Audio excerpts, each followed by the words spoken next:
Hey, this is Mike from the Run Testers, and this is our review of the Dottir Freedom On-Grid sports headphones.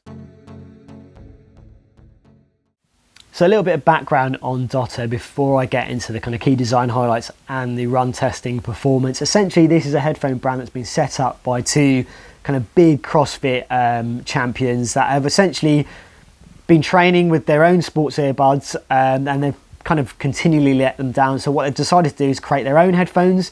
They're clearly inspired by Beats PowerBeats Pro headphones, so the ones that kind of really clamp on around your ears, and ones that we're big fans of as well.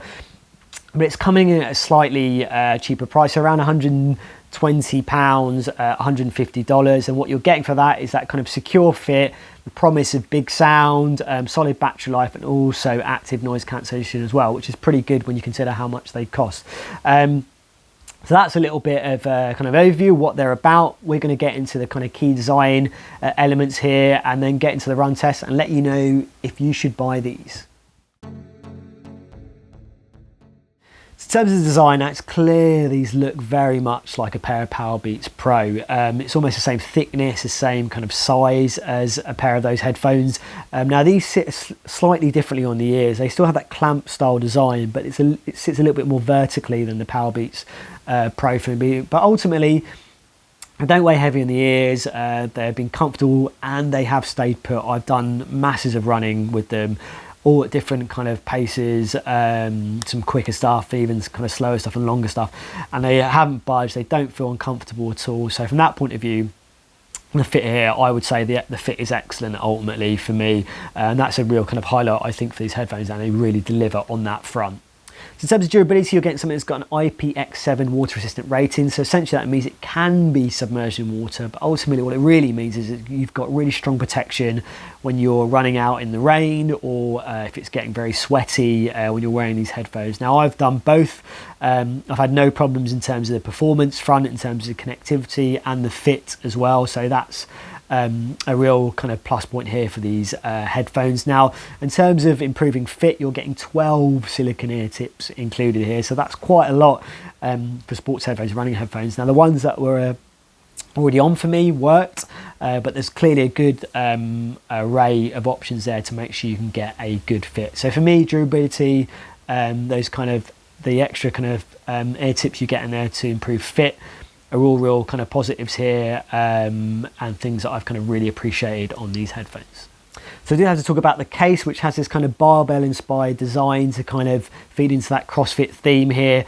Now you're getting a kind of USB-C charging port at the back. You are also getting just generally a more rugged case than you would normally get from other kind of sports headphones as well. It's not the most pocket friendly case, I would say, if you're carrying it for running, but definitely kind of offers good protection here. And also the earbuds kind of lock in nice and tightly, don't kind of knock about when they're in the case, so that's quite nice. So yeah, not the most pocket friendly case, but definitely feels like it kind of protects those earbuds really nicely. So interested with the controls, you're getting a mix of touch and physical controls. So physical controls are kind of used on here to adjust the volume, skip tracks, and then the touch controls are used to switch between the active noise cancellation and the transparency modes, which I quite like. I think that's a good way to kind of do it. Now I found generally using the physical controls are fine. I generally use those to kind of adjust volume, to skip tracks. I did find the ones to turn the volume down were a little bit stiff and unresponsive at times, but generally okay. And as I said, I definitely prefer physical controls over touch controls, but the way that Dottir have kind of approached it, and including support for those extra modes that you're getting on here, but also the kind of basic playback controls, I think, you know, works pretty nicely, apart from that kind of stickiness or unresponsiveness from that volume down button that I experienced. Sound quality wise, I think the best way to describe these headphones and the way they sound indoors and outdoors is it goes big on bass, it goes big on power, but the problem is the bass can feel a little bit muddy, particularly even at moderate level volumes, and even at quieter. So you're not getting a lot of detail there. You can listen to podcasts, and I've kind of used it to kind of listen to workout videos when I've been working indoors. But essentially you're not getting that really kind of detailed, clear audio that you could probably find around or a little bit over this price range as well. If you want that power, if you want that kind of huge bassy profile, then you've got that here. You don't have an EQ or an app to kind of tinker with the sound profile of these headphones, which is a shame, because I think there's a lot there that works quite nicely. But essentially, if you're looking for the best sounding headphones, I wouldn't say these are it from a kind of sports headphones and running headphones perspective. Big and bassy, but there's definitely some muddiness there in terms of the overall sound profile. So you do get active noise cancellation and transparency modes here too. I would say that they work well enough. They're not the best I've used. With active noise cancellation, it definitely works better indoors than it does outdoors, and you're still kind of battling with the wind to kind of make sure your sound is heard. On the transparency mode, it's easy to kind of switch between the two, but you don't have the ability to customize how that transparency mode works and how much sound you let in or close off. And then you don't have a companion app here as well. I know that's something that Dottir are looking at adding in the future, but that's not there yet. So if you wanted that extra customization on things like switching between transparency mode and active noise cancellation, also anything like an equalizer, any presets or anything like that, you don't get that here with these headphones. So on the connectivity front, no complaints there really. It works with Androids and iPhones.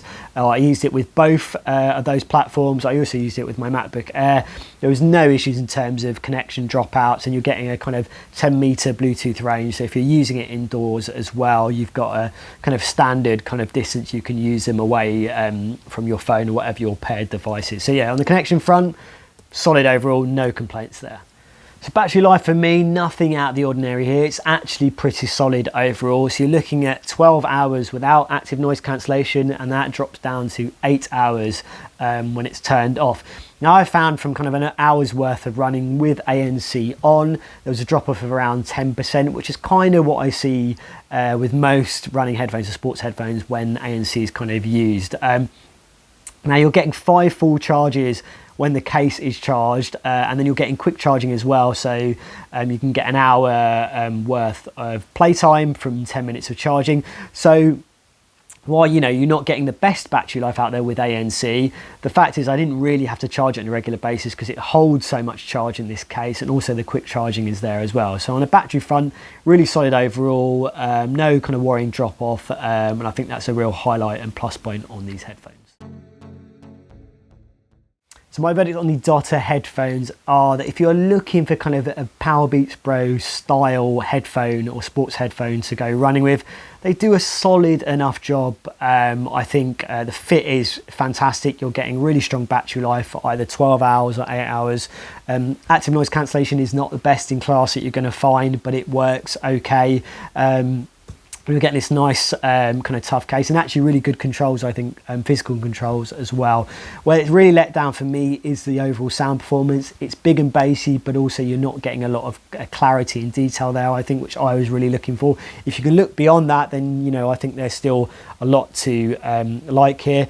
Now if you're looking at other options that are out there now, I have started to see that you can pick the PowerBeats Pro up for about £160. If you shop around, it still kind of retails at generally around £200, but I think driven by the emergence of the PowerBeats Fit, which we reviewed on the channel recently, I think that price has started to drop down for those headphones, so you can find it for around £150 to £160, at least in the UK. So if I was choosing between those two, I would probably still go for the PowerBeats Pro, just because I think you're getting a better sound overall, I think. That's not to discount what you're getting as a package here on the Dottir headphones either. As I said, the real weakness for me is the overall sound quality, but everywhere else it really performs well in terms of that fit, battery life, and giving you kind of active noise cancellation and really strong controls as well. So yeah, that's my verdict on the Dottir headphones. I think as a PowerBeats Pro kind of cheaper option, it's good, not perfect, one worth considering for running, but I think if you can find the PowerBeats Pro for a little bit more money, I would go for those instead. So there you have it, that is our verdict on the Dottir Freedom On-Grid headphones. Now, if you're looking for other running headphones reviews, we have got loads on the channel, so go and check those out. If you've got any questions about testing, let us know in the comments. As always, like and subscribe. hit that little bell to find out about our latest videos, and yeah, we'll see you in the next Run Testers video.